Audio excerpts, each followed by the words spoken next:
Hi y'all, this is Max from ProGolferDigest.com. Today I'm going to show you how to make a toddler's wood driver. For this, you can buy one from like a golf store, but the problem is that they actually only make golf clubs for kids 5 years and older, which means that if your toddler is only 2 and she's 2 feet tall, there's no golf clubs made for them. So one of the ways you can actually make a custom fit golf club is just make your own, and you can order the parts. It's pretty cheap, rather cheap. I got this one wood like for 20 bucks from Golfsmith, or maybe 30 bucks, and I got the shaft for another 20 bucks, graphite shaft. You can also use steel shaft, but for wood you might want to use graphite. And also you'll want to order ferrules. These are the things that go make your clubs look nice. They're actually not required, they just make your club look nicer, look finished. And also you'll need a little bit of what are these called, sandpaper. Sorry, it's getting late here. And you'll also need a shaft cutter. For graphite shaft, you can also use like a saw, like a regular saw.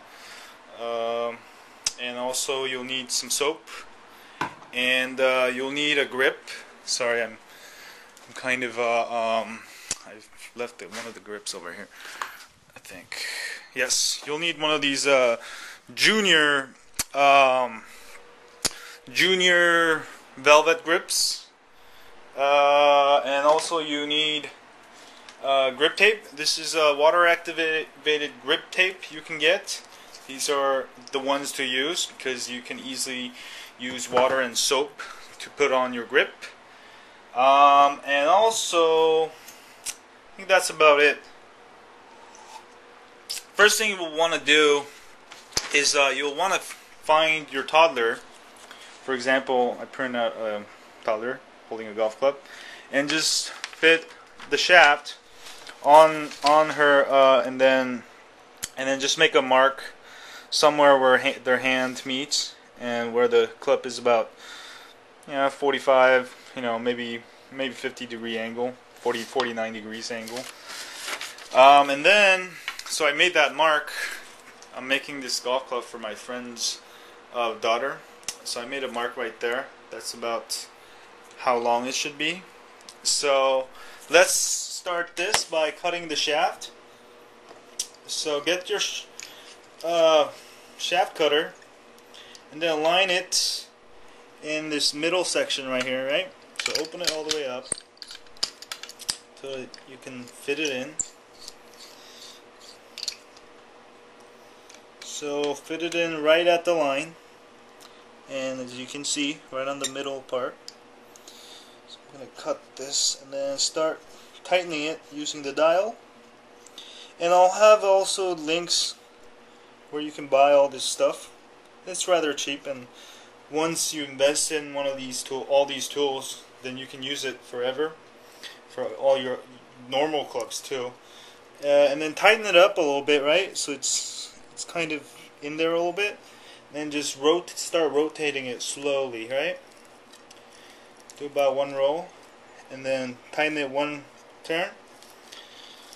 Do another roll, tighten it one roll, and then keep doing this until you'll start seeing it's cutting into the shaft.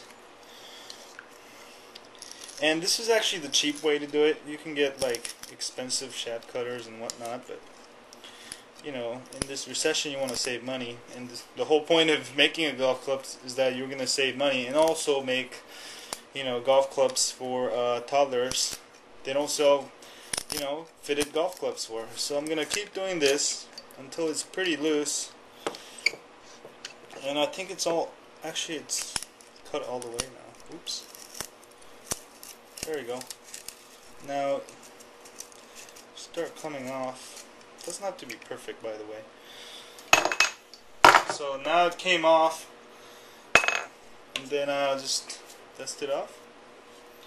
So now we have a nice shaft here, and we can test it out by fitting your wood onto the tip end, not the back end, and it should fit about right there. And make a mark with a permanent marker, because that's where you'll want to stop the ferrule. It's gonna go in like this. So, and also make a little indentation so you know you're gonna be reaching that mark. And for this, you'll want to put a little bit of olive oil, because the ferrule by itself, it's very hard to fit. So I just use some kind of oil. So a little olive oil. I just put it around just so it fits faster. Just do that with my shirt. Now fit the ferrule right there, this way, and fit it in there. And then just tap it a little bit if it doesn't work. Right? Tap it all the way to there. And then from here it's kind of hard to go. What we can do is, the shaft, oops. Well, I cut out an extra piece. From this shaft you can actually cut out a little smaller piece like this, I did earlier. And then you can use this to because it's about the perfect size of the outside of the ferrule. Use this and then use a hammer and then just bang down on it, right, until you reach to the point where you made the mark. So a little bit more, a little bit more. Okay, so I went actually a little bit past. Let me see if I can bring it back a little bit. There we go.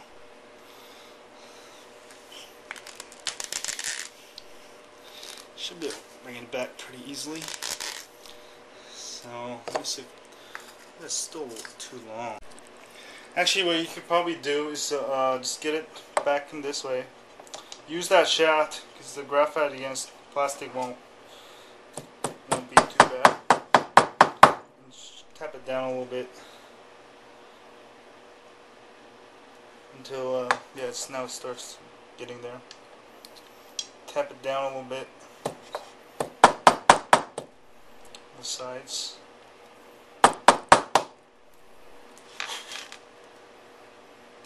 It's almost getting there.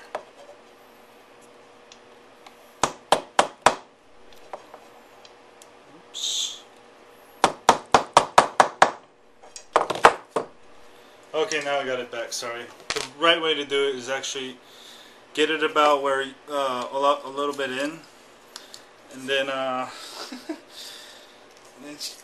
pushing it a little bit. Sorry. Okay, let me tap it again. Slowly this time.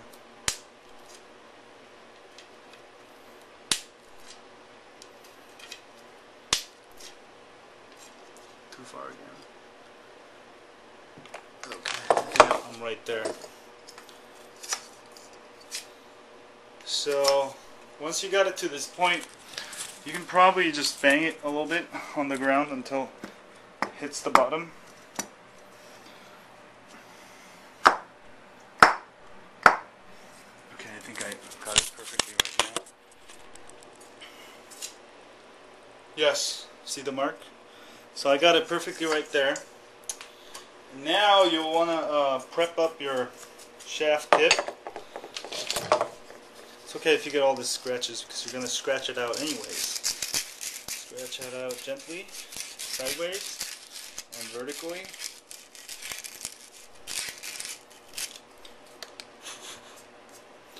A little bit more.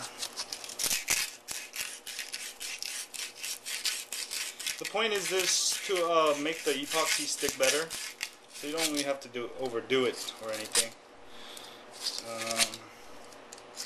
Should be good enough. And now we're gonna put the epoxy on. So any epoxy will probably work. Just get the strongest one you can find. And you don't need to spend $10 on the Tor strength one. They're all the same. So put that back there. put the epoxy on there. There, that's about that much will do. Close this up for later use. Get a toothpick, mix it up. Mix it up well.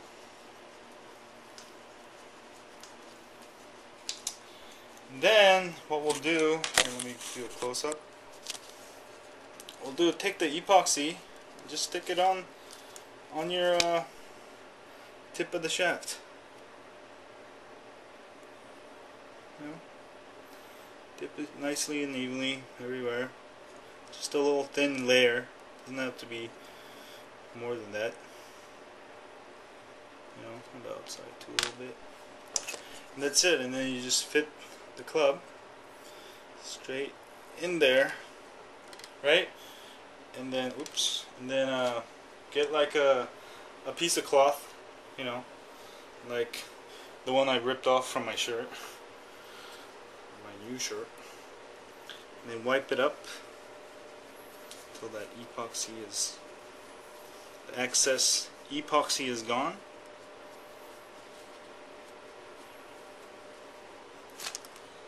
Then you have this part done, right? So next we're gonna actually go right ahead into the grip. Sorry. It's getting late here, I told you. So this is the Junior Tour Velvet grip that I got from Goldsmith. Thing off. And then measure out how long it's going to be. So measure from the end to just short of, just about the grip length. And then that's about where the letter L ends on the club.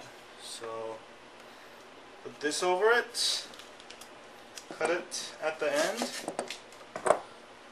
and then tape it on the one end right here. Right?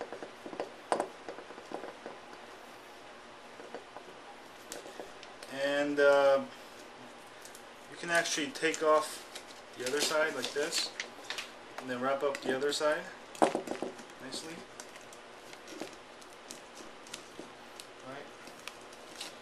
And because the shaft is actually shorter than a regular, I'm going to actually do a double tape.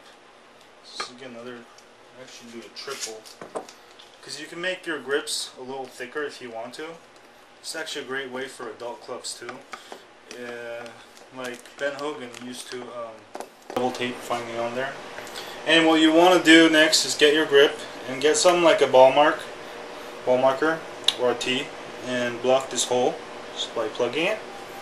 And next thing you'll want to do is put a little bit of soap. A little bit of soap. It's just regular hand dish soap. And next we're gonna put some a little bit of water. Fill it up. So fill it up all the way to the top until the top's off, right?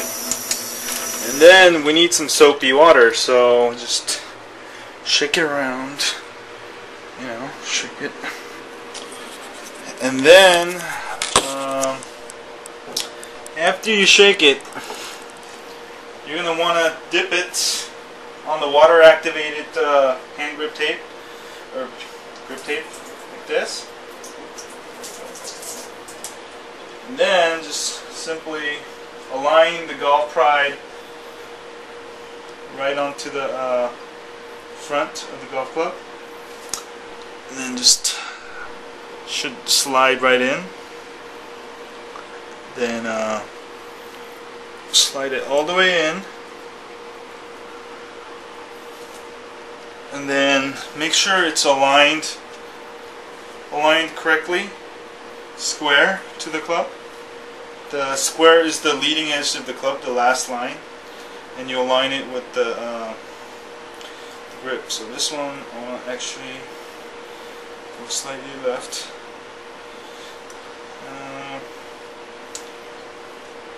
The woods are kind of tricky because there's some kind of visual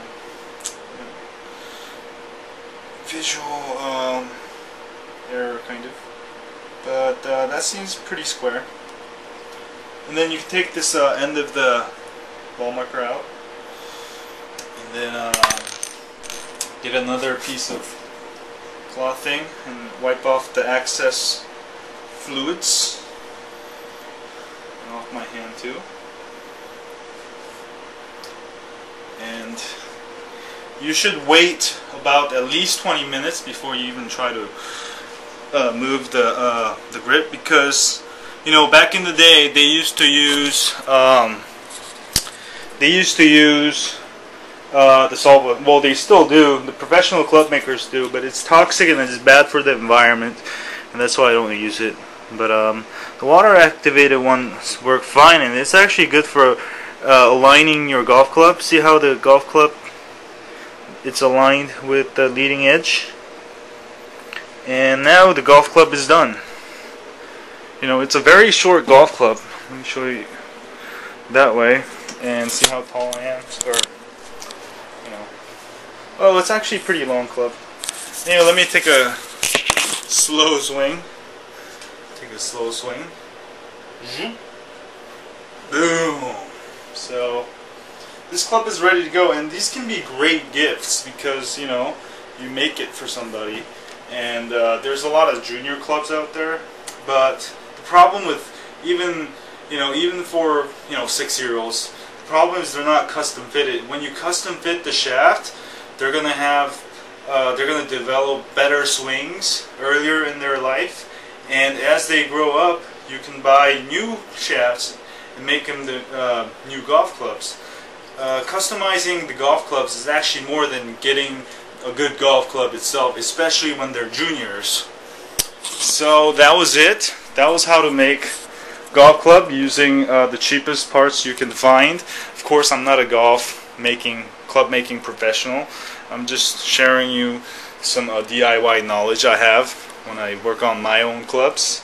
And next time we'll be making my new pitching wedge. One of my friends stole my pitching wedge and a driver. And I also have another. I have the new Nike driver. I might reshaft it. I actually have a new shaft for that. Anyway, I don't want to bore you anymore. So that's how you make a golf club for kids, and also how to custom fit it. You know, instead of buying them off the rack clubs, they're not going to fit them anyways unless they're that perfect size made for that golf club. So see y'all.